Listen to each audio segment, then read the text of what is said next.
Hey, what should we do this weekend? I was thinking we could go for a hike. I'm not a big fan of hiking. It's too exhausting.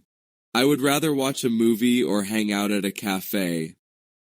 Movies are okay, but I don't enjoy sitting for so long. How about we go to a park? We could walk around a bit and grab something to eat nearby. That sounds like a good idea.